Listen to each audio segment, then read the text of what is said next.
చాలామంది రోగంతో నా దగ్గరకు వస్తారు. వచ్చినప్పుడు వాళ్ళ హృదయ స్పందన గుర్తిస్తాను నేను. అయ్యా, నేను పిల్లలు గలదాన్ని, నేను బాగుపడేటట్టు ప్రార్థన చేయండి అంటారు. బెదర్, నాకు 2 పిల్లలు బెదర్, నాకు ఈ జబ్బు వచ్చింది బెదర్, ఇది తగ్గిపోయేటట్టు ప్రార్థన చేయి బెదర్.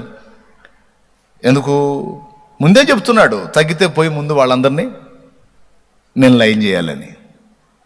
ముందే చెప్తుంది, తగ్గితే ముందు వెళ్ళి వాళ్ళకి మేలు చేయాలని. ఒకసారి ఆలోచించండి. నువ్వు బాధపడుతున్నావు, రోగపీడితురాలివై ఉన్నావు. కనీసం దేవుడు నన్ను బాగు చేస్తే, బ్రదర్ నా ప్రభు కోసం బతకాలని ఆశగా ఉంది, నా బాధ్యతలు నెరవేరుస్తూ మెయిన్గా నా ప్రభువుని నేను హత్తుకొని ఆయన్ని హృదయపూర్వకంగా సేవించుకోవాలనే ఆశ ఉంది బ్రదర్. కాబట్టి ముందు నాకు స్వస్థత వచ్చేటట్టు చేయండి. నా కోరిక నేను ప్రభు కోసం బతకాలని. మరి కుటుంబం సంగతి ఏంది? వాళ్ళ బాధ్యతలు ఏదన్నా ఉంటే చూద్దాం తర్వాత, అది సెకండ్ హాఫ్ బ్రదర్. ఫస్ట్ అయితే నేను నా ప్రభువుని ఫ్రీగా సేవించాలి, స్వేచ్ఛగా ఆరాధించుకోవాలి. ఈ వ్యాధి నన్ను అభ్యంతరపరుస్తుంది అని అడిగిన వాళ్ళు 100 మందిలో ఒక్కళ్ళు కూడా లేరు. నిజం. ఇప్పటి వరకు ప్రతి 100 మందిలో ఒక్కడు కూడా లేరు. వచ్చిన వాళ్ళందరూ కూడా నాకు ప్రార్థన చేయి, నాకు తగ్గిపోవాలి, నేను మా వాళ్ళని చూసుకోవాలి, నాకు మా అబ్బాయి కోసం ప్రార్థన చేయి, వాడికి తగ్గిపోవాలి, వాడు ఉద్యోగం చేయాలి, మా అమ్మాయి కోసం ప్రార్థన చేయి, ఆ అమ్మాయికి తగ్గిపోవాలి, పెళ్లి చేయాలి, మా నాన్న కోసం ప్రార్థన చేయండి, ఆయనకి తగ్గిపోవాలి, మేమంతా కూడా మళ్ళా ఆయన్ని సాది వాడాలి. నా కోసం ప్రార్థన చేయండి, నాకు ఇంతమంది కుటుంబం ఉన్నారు, ఇన్ని బాధ్యతలు ఉన్నాయి, నేను బాగుపడాలి, వాళ్ళందరి బాధ్యతలు నెరవేర్చాలి. మరి వాళ్ళందరి బాధ్యతలు అంత ముఖ్యమైనప్పుడు వాళ్ళనే బాగు చేయమను, వాళ్ళనే స్వస్థపరచమను. స్వస్థపరుస్తారా? ఏంటి స్వస్థపరిచేది? ఒక్కొక్కడు తగులుతాడు నాకు. భార్య పేషెంట్ అయి ఉంటుంది. ఆ పేషెంట్ అయిన భార్యను తీసుకొచ్చి మందిరంలో పడేస్తాడు. పడేసినోడు, అయ్యా నా భార్యను లేవనెత్తు ప్రభా, మరి నా భార్య తేడా పడిందంటే నా కుటుంబమే ఆరిపోయింది ప్రభా, నా దీపం ఆరిపోయింది ప్రభా, నా పిల్లలు అనాథలు అవుతారు ప్రభా అని ఏడిసి మొత్తుకొని మొర్ర పెట్టడం. ఇక్కడ భార్యను పడేసి, ఒరే పాస్టరు నువ్వే ప్రార్థన చేసుకో అని వాడు రోడ్డు మీద సిగరెట్ తాగుతా తిరుగుతుంటాడు. అర్థమైందా? ఏదో సరదాగా టూర్కి వచ్చినట్టు రోగగ్రస్తురాలైన భార్యని ఇక్కడ పడేసి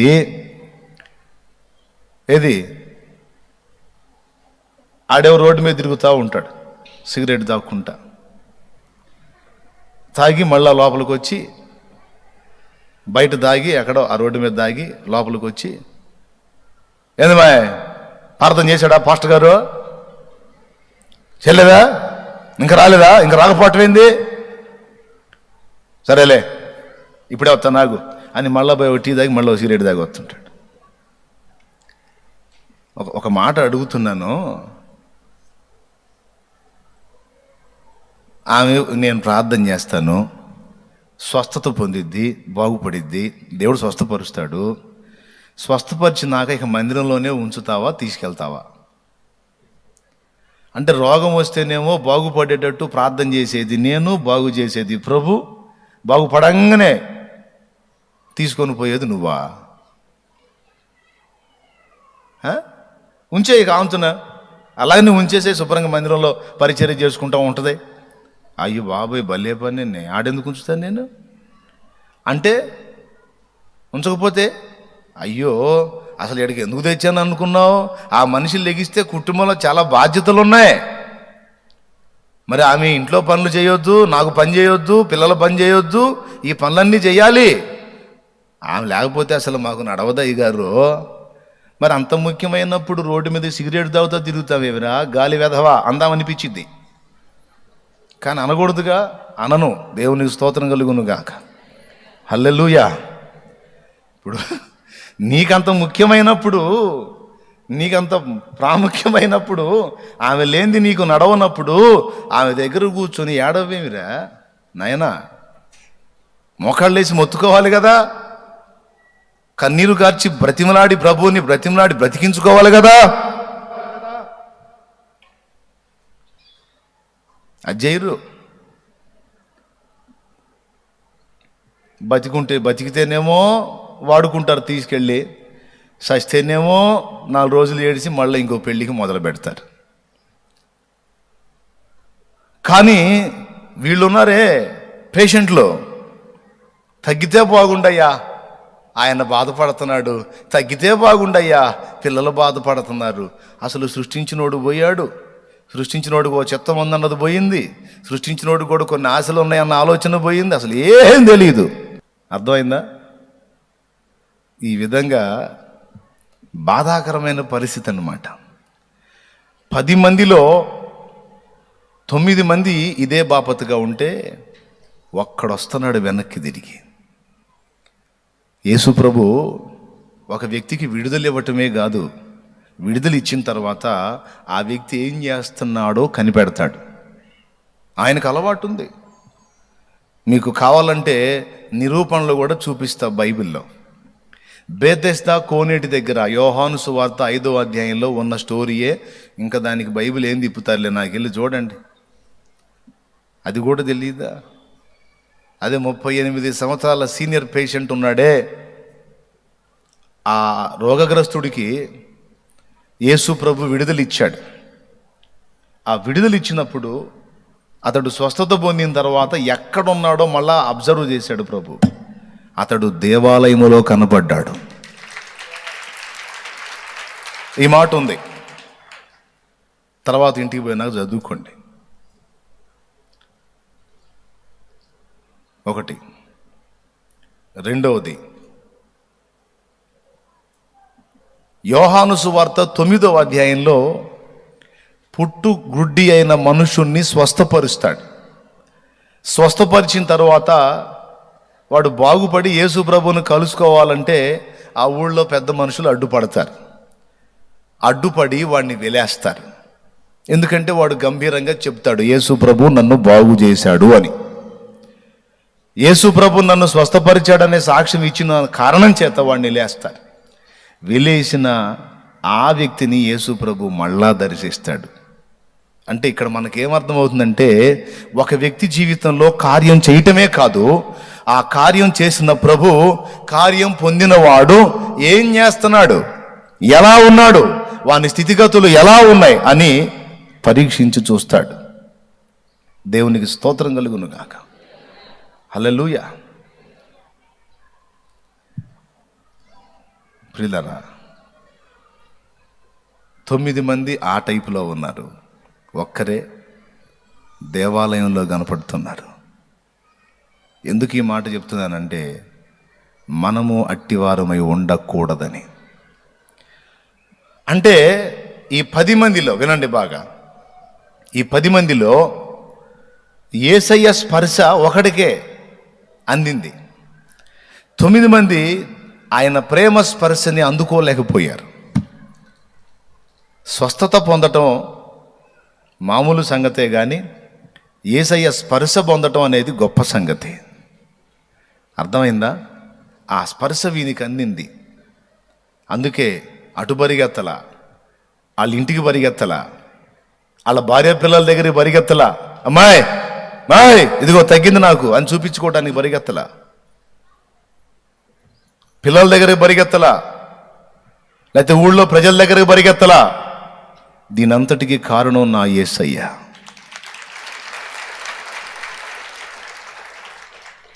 నేను ఆయన దగ్గరికి వెళ్ళాలి, ఆయన పాదాల దగ్గరికి వెళ్ళాలి అని ప్రభు కోసం పరిగెత్తాడు. ప్రియులారా, నేను ఒక్క విషయం చెప్తాను మీకు.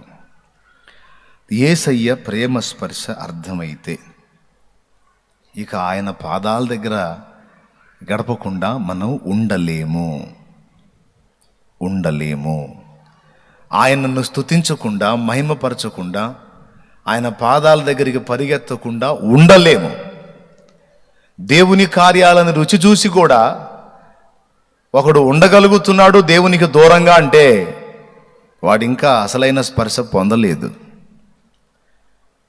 వాడు యేసు ప్రభువుని ఆయన కార్యాన్ని అయితే చూశాడు, కానీ ఆయన ప్రేమ స్పర్శను అర్థం చేసుకోలేకపోయినాడు. అర్థం అయితే ఇక అతను ఆపటం ఎవడి వల్ల కాదు. ఇప్పుడు కొట్టాలి. ఇక ఆ మనిషిని ఆపటం ఎవరి వల్ల కాదు. ఉండలేడు ప్రభు పాదాల దగ్గరికి రాకుండా. ఏం కర్మ అండి మీకు అందరికీ? ఏం కర్మ రావాలని? కొంతమంది తెలివిగల్లోళ్ళు ఏం చర్చో ఏమో కరోనా వచ్చిద్దేమో లేనిపోయింది ఆడకపోతే అని చక్కగా ఇళ్లలో కూర్చుంటున్నారు. మీకేం కర్మ? పాపం ఇప్పటిదాకా చాకిరీ చేసుకొని కూడా వచ్చి ఉంటారు తొందరగా. మీ కష్టాలు ఇంట్లో ఎన్ని కష్టాలు, పాపం ఆ కష్టాలన్నీ పడి వచ్చి ఉంటారు. ఏ ఉండొచ్చుగా. ఇప్పుడు మీరు రాకపోతే నేనేమంటాను అన్నా, కొంచెం అదే కరోనా బలహీనతలు ఉన్నాయి కదా అందుకని ఆగేయాలి అన్నా అని హాయిగా వంక చెప్పొచ్చు. సూపర్గా దొరికింది ఇప్పుడు కరోనా వంక. ఎగొట్టేయచ్చు దేవుని సన్నిధికి. కానీ ఆగగలుగుతున్నారా? ఉండలేరు. ఎందుకంటే ఆయన పాదాల దగ్గర ఉన్న ఆనందం, ఆయన ప్రేమ స్పర్శలోని మాధుర్యం నీకు అర్థమైనందున నువ్వు ఇంటికాడ ప్రశాంతంగా ఉండలేవు.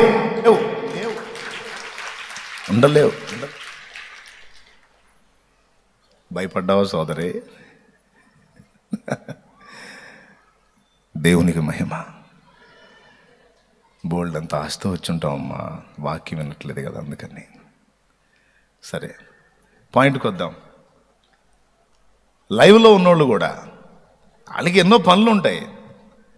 ఇప్పుడు దేవుని వాక్యం వస్తుంది, షాలేమన్నయ్య ద్వారా దేవుడు నాతో ఏం మాట్లాడుతాడో అని పాపం పెక లైన్లోకి వచ్చి ఉంటారు. పాపం లైవ్లోకి వచ్చి ఉంటారు చాలా ఆశతో, కన్నీళ్లతో. వేరే దేశాల్లో ఉన్నారు, వేరే రాష్ట్రాల్లో ఉన్నారు, వేరే ప్రదేశాల్లో ఉన్నారు, రాలేరు పాపం. అదే వాళ్ళు ఇక్కడ నాకు అందుబాటులో ఉంటే అస్సలు అసంభవం వాళ్ళు రాకుండా ఆగటం. అంత అద్భుతమైన ఆసక్తి పరులైన బిడ్డలు దేవుడు కృపతో నాకు పరిచయం చేశాడు. ప్రియులారా, ఉండలేము అనే మాట చెప్తున్నాను నేను. ఏం ఉండలేము? ఆయన రుచి మనకు తగిలిందంటే ఆయన పాదాలను పెన్నేసుకోకుండా ఉండలేము. ఉండగలుగుతున్నాడు ఒకడు అంటే ఇంకా రుచించలా, రుచి తగల్లా, స్పర్శ అందలా.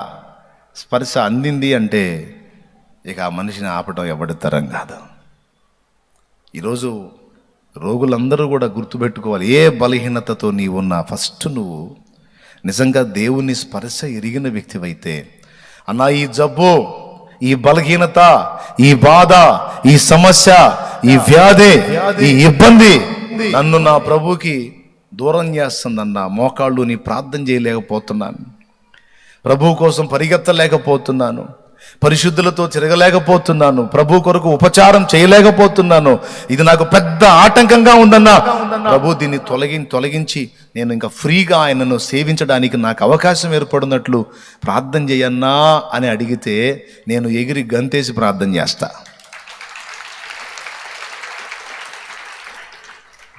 అర్థమైందా? ఎంతమంది అడుగుతారు అట్లా?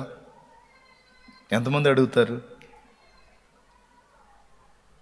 నాకు తెలిసి నాకు తగల్లా చాలా తక్కువ మంది. చెప్పండి, 1000లో ఏ 2-3 అన్నట్టుగా ఉంది. అందరూ కూడా ఆ 9 మంది బ్యాచే. ఈ సమరయుడి బ్యాచ్ ఒకడే తగిలాడు, 100 మందిలో ఏ ఒకడో తగిలాడు. ఈరోజు ఈ లైవ్లో ఉన్నాళ్ళు కానీ తర్వాత వినేవాళ్ళు కానీ అందరూ కూడా గుర్తించాలి, మనం ఈ సమరయుని వలె ఉండాలి. ఓకే, ఫస్ట్ పాయింట్ అయిపోయింది.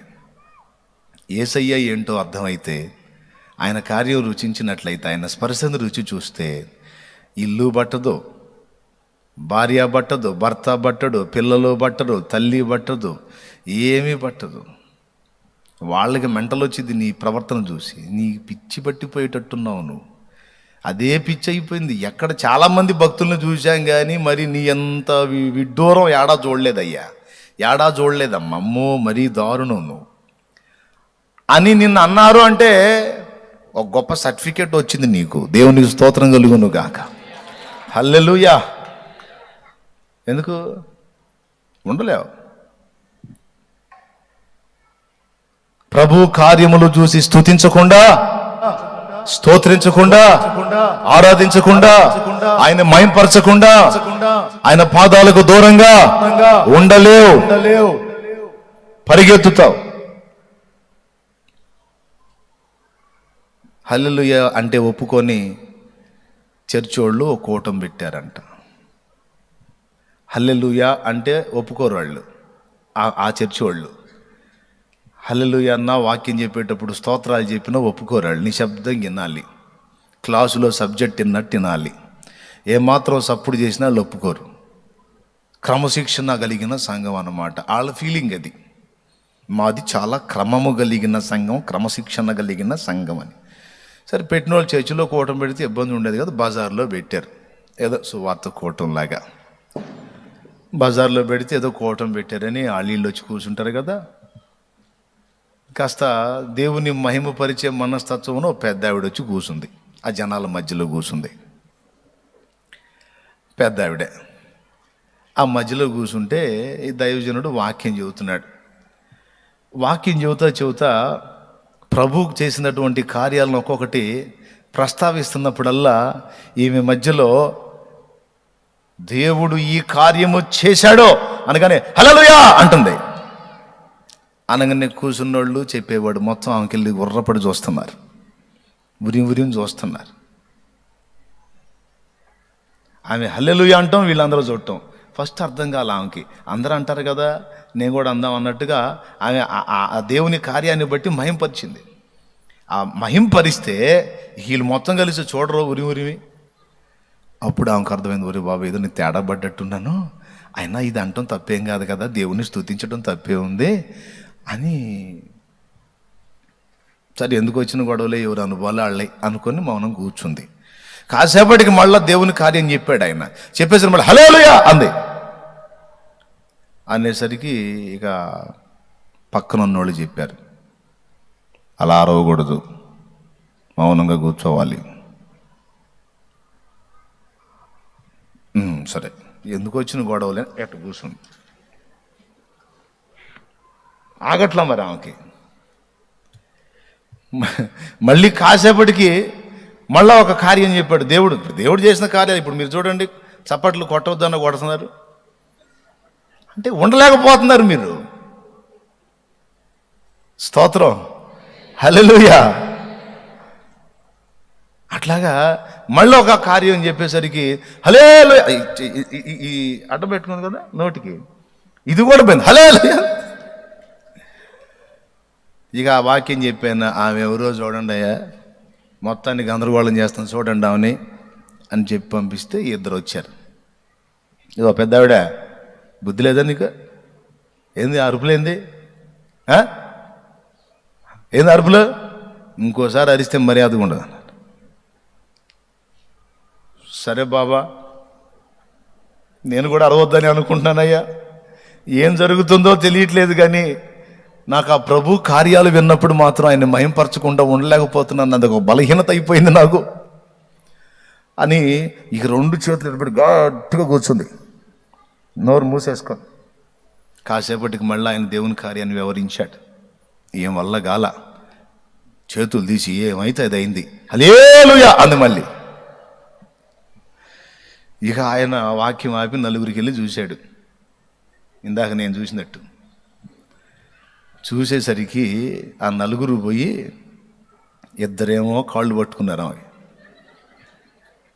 ఇద్దరేమో చేతులు పట్టుకున్నారు. అలాగూ పైకి లేపి మరి లేకపోతే అక్కడి నుంచి వెళ్ళట్లా, అలాగే నోరు మూసుకొని కూర్చోట్లే. మరి ఏం చేయాలా? అందుకని నలుగురు పట్టుకొని ఇక ఆమెని మోసుకుంటా తీసుకెళ్తున్నారు. ఆమె అంటుంది, ఎందుకయ్యా ఏం తప్పు చేశానని, ఎందుకు నన్ను పక్కకి బయటికి తీసుకెళ్తున్నారు, ఏం తప్పు చేశానని అంటే నోర్మై హల్లెలూయా అంట, హల్లెలూయా యాడ నేర్చా లే అని అలాగూ పాపం ఆయన మోసుకొని పోతూ ఉంటే ఆమె తక్కువది కాదు.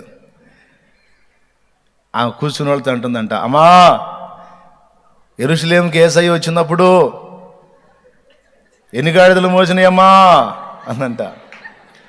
ఒక్క గాడిదే అన్నారు కూర్చున్నాళ్ళు. ఆ యేసయ్యను స్తుతించినందుకు నన్ను చూడమ్మా 4 గాడిదలు మోస్తున్నాయి అందట.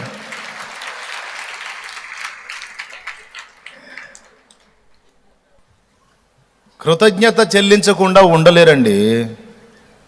అర్థమైందా? కృతజ్ఞత కలిగిన వాళ్ళు 10 మందిలో ఒక్కరే, అది గుర్తుపెట్టుకోండి. ఎందుకంటే ఒకడే వచ్చాడు కాబట్టి. ప్రతి 10 మందిలో ఒక్కళ్ళే తగులుతున్నారు. నిజంగా దేవుని కృతజ్ఞత చూపుతున్నాడు. 9 మంది రూట్ మారిపోతూ ఉన్నారు. మనం అలా కాకూడదు. ఎలా ఉండగలమండి? ఆయన కార్యాలు రుచి చూసి, ఆయన ప్రేమ స్పర్శను పొంది, ఎక్కడో అసహ్యమైన రోత బ్రతుకులో ఉన్న మనల్ని తీసుకొచ్చి ఆశీర్వాదకరమైన మెట్టులో ఉంచినటువంటి ప్రభువుని మహింపరచకుండా, సన్నుతించకుండా, సమీపం కాకుండా ఎలా ఉండగలం? సాధ్యం కానే కాదు. అలా ఉండగలుగుతున్నారు అంటే వారు ఇంకా ప్రభువుని ఎరిగిన వారు కారు. 2, ఓకే, ప్రభువుని ఎరిగినవాడు, ఆయన ప్రేమ స్పర్శ పొందినవాడు ఆయనకు దూరంగా బతకలేడు. ఓకే, అది మొదటిది. 2వది, ప్రియులారా వినండి, ఆయన ప్రేమని రుచి చూసిన వాడు కృతజ్ఞతాస్తుతులు చెల్లించకుండా, స్తుతించకుండా, ఫస్ట్ చెప్పాను ఆయనకు దూరంగా బతకలేడు. 2వది చెప్పాను స్తుతించకుండా ఉండలేడు. కేకలు వేసి ప్రభువుని మహిమపరచకుండా ఉండలేడు. ఇవన్నీ పాటలు ఉన్నాయి. నా హృదయమెంతో జీవము గల దేవుని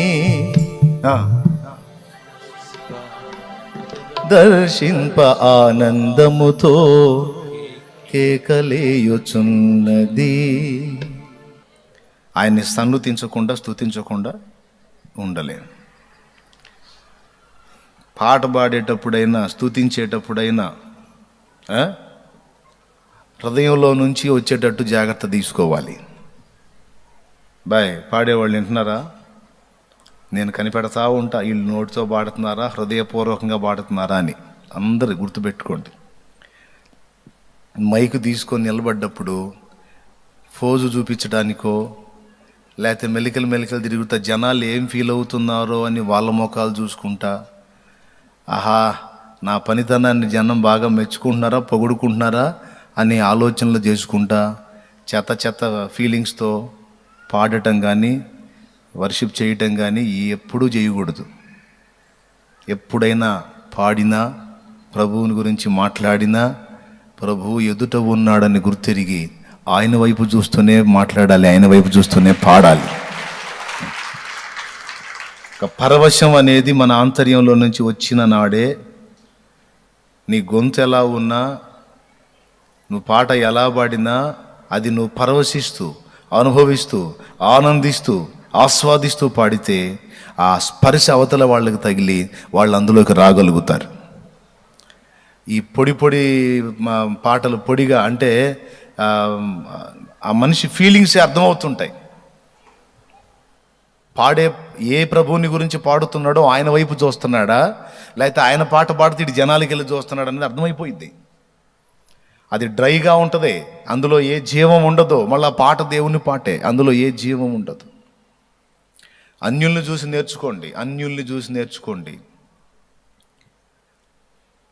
వాస్తవంగా అతనికి మన దేవుడు తెలియదు, కానీ అతడు ఫీల్ అయి పాడతాడు. ఎంత అతను ఏకంగా ఇప్పుడు ఏ దేవుడైతే ఏమని నమ్ముతారు వాళ్ళు, ఏ దేవుడైతే అందరూ ఒకటే అన్న ఫీలింగ్లో అన్యులు ఉంటారు. మనమేమో నిజమైన దేవుడిని ఎరుగున్నాం కాబట్టి మనం ఇంకా ఎక్కువ సమీపం కావాలి. అన్యులు నిజమైన దేవుణ్ణి ఎరగని వ్యక్తులు పాడారు చూడండి పాటలు. సుశీల వాస్తవంగా దేవుని సంబంధమైన, దేవుని రక్షణ పొందిన మనిషి కాదు. బాలసుబ్రహ్మణ్యం దేవుని రక్షణ పొందినటువంటి వ్యక్తి కాదు. పాపం ఆయన బలహీనతలో ఉన్నాడట. ప్రభు ఆయన్ని స్వస్థపరచునుగాక. ఆయన వాస్తవంగా వేరే మార్గంలో ఉన్న వ్యక్తి ఆయన. కానీ ఆయన పాట పాడినప్పుడు చూసారా, నీ సృష్టిలో ఈ లోకమే నీవు మాకు ఇచ్చిన సత్రమయ్యా, ఆ సత్రములో యేసయ్యా నీకు స్థలమే దొరకలేదయ్యా, ఎంత దీనాతి దీన. మనం ఏడుస్తాం, ఆయన ఏడుతాడో లేదో తెలియదు, కానీ ఫీల్ అయ్యి పాడతాడు. అంటే ఆయననే చూస్తాడు పాడేటప్పుడు. సింగర్ ఎప్పుడైనా సరైనటువంటి వ్యక్తి ఎవరిని గురించి పాడుతున్నామో ఆ ప్రభువుని చూస్తాడు. కదిలింది కరుణరథం అనే పాట విన్నప్పుడు ఇప్పటికి విన్నా ఏడుపు వచ్చింది. ఇప్పటికి విన్నా కూడా. ఎందుకు పాడింది మళ్ళీ బాప్తీసం పొందినోడు కాదు, ప్రభువుని గురించి పూర్తిగా ఎరిగి ఉన్న మనిషి కాదు, కానీ అనుభవిస్తూ పాడాడు, ఆస్వాదిస్తూ పాడాడు, స్పర్శిస్తూ పాడాడు. ఆ పాట ఇప్పుడైనా ఏడుస్తాను నేను. అంటే ఎందుకు చెప్తున్నాను ఈ మాట అంటే, దేవుణ్ణి పాదాలు పట్టుకొని ఆయనకు దూరం కాకుండా సమీపంగా ఉండటమే కాదు, నిండు మనసుతో ఆయన్ని ఆరాధించగలుగుతాడు, హృదయపూర్వకంగా స్తుతించగలుగుతాడు. కొంతమంది స్తోత్రాలు యాంత్రికమే, పాటలు యాంత్రికమే, ప్రార్థన యాంత్రికమే, చక్కని పదజాలం అల్లి పెడతారు ప్రార్థనలో. ప్రేమ కలిగిన మా మహాపరిశుద్ధుడవైన తండ్రి ప్రభువా స్తోత్రములు అన్నట్లుగా ఏది వినేవాడు బాగా ఇంపుగా ఉందనుకోవాలని ఆ ప్రార్థనలో ఫీలింగ్స్ అన్నీ అవి. న్యాచురల్గా నువ్వు దేవునితో మాట్లాడుతున్నావు, దేవునితో నీకు సమీప్య అనుబంధం ఉంది. ఫ్రీగా ఆ మాటలు ఈ ఈ ఈ ఏమంటారు ప్లాస్టిక్ పూల్ లాగా ఉండకూడదు. సమీపంలోకి వెళ్ళి మాట్లాడాలి దేవునితో. వినేవాడికి ఇంపుగా ఉండేటట్టు చూడటం కాదు, ఏది పక్కన వినేవాడికి నీ ఇంపుగా ఉండేటట్టు కాదు, నీ ఎదురు కూర్చున్న ప్రభువు ఇంపుగా సంతోషించేటట్టుగా ఉండాలి నీ మాటల్లో. హల్లెలూయా. నేను చూసా, స్తోత్రం చెప్పండి, ప్రార్థన చేస్తున్నాను, స్తుతి చెప్పండి, ఆరాధన చేయండి, హల్లెలూయా అని చెప్పని దేవుని మహిమపరచండి అని అన్నాం అనుకో, అందులో చాలా వరకు యాంత్రికత కనపడిద్ది. దేవుని మహిమపరచండి అన్నప్పుడు మనసారా ప్రభా, ఒట్టిగా స్తోత్రాలు చెప్పటం కన్నా కూడా దేవుని కార్యాలు వర్ణిస్తూ స్తోత్రాలు చెప్తే ఇంకా బాగుంటుంది. ఈ కార్యాలు చేసినావు నాయనా నీకు స్తోత్రమయ్యా అని అట్లా వర్ణించుకుంటా దగ్గరికి వెళ్ళిపోవచ్చు ఇక ఆయనకి. అంటే విమర్శించట్లేదు సుమి, నేర్పుతున్నా ఎట్లా దగ్గరికి చేరాలని. పాడినా కూడా పాడేటప్పుడు అవకాశం ఉన్నంత వరకు కళ్ళు మూస్తేనే మంచిది. కళ్ళు మూస్తేనే అప్పుడు ఫీల్ కాగలుగుతావు. కళ్ళు తెరిస్తేనే ఇక మనుషులు కనపడతారు. మరి అట్టయితే నువ్వెందుకు కళ్ళు తెరుస్తున్నావు మాకు చెబుతున్నావుగా అంటే, నేను మీకోసం కళ్ళు తెరుతున్నా. ఎందుకంటే ఇప్పుడు నాకు ఒక బాధ్యత కాకుండా ఇంకొక బాధ్యత మీద పడింది. నేను ఆనందిస్తున్నా, నా పాటలో నా ప్రభువుని మయంపరుచుకుంటున్నా. దేవుడు నాకు ఇచ్చిన పాటలో నేను ఆనందిస్తున్నా, నేను సంతోషిస్తున్నా, నేను పరవశిస్తున్నా. మరి వీళ్ళకి ఆ అనుభవం ఉందా లేదా అని వెతుకుతున్నా. వీళ్ళు నన్ను మెచ్చుకుంటున్నారా లేదా కాదు, వాళ్ళు కూడా నాకు దేవుడిచ్చిన ఆత్మీయ స్పర్శ వాళ్ళకి అందిందా లేదా, వాళ్ళు కూడా పరవశిస్తున్నారా లేదా, వాళ్ళు కూడా ఆనందపడుతున్నారా లేదా, వాళ్ళు కూడా దేవుణ్ణి మయంపరుస్తున్నారా లేదా అని వెతుక్కుంటా. లేకపోతే కొంతమంది ఉంటారు, ఎంత అద్భుతంగా దేవుడు కదులుతున్నా, ఎంత అద్భుతంగా దేవుని సన్నిధి దిగొచ్చినా గూడ్లప్పు చెప్పి ఏమాత్రం నోరు తెరవకుండా పక్కన వాళ్ళ మొఖాలు చూస్తూ ఉంటారు. ఈ యొక్క వింత జంతువులు, మిమ్మల్ని కాదులే అటు చూసేవాళ్ళని అంటున్నా, వింత జంతువులు అన్నమాట. వింత జంతువులాగా వాళ్ళ మొఖాలు ఏళ్ళ మొఖాలు చూస్తారు. నేను ఆనందించాలి, నేను కూడా ప్రభువుని స్తుతించాలి అని అనుకోరు. కొత్త వాళ్ళ సంగతి చెప్పట్లా, పాతోళ్లే మళ్ళీ సంవత్సరాల నుంచి వస్తానే ఉంటారు. నోరు తెరిచి ప్రభువా నీకు స్తోత్రం అయ్యా తండ్రి అనలేరు. సో అలాగా నిజంగా ఆత్మీయ స్పర్శ పొందినవాడు ఉండలేడు అట్లా. దేవునికి మహిమ. ఓకే, ఇక ఎట్ట పాడతారు? పాడితే జనాలు వినాలని పాడతారా? మరి ఎలా పడతారు? పరవశించండి అంతే.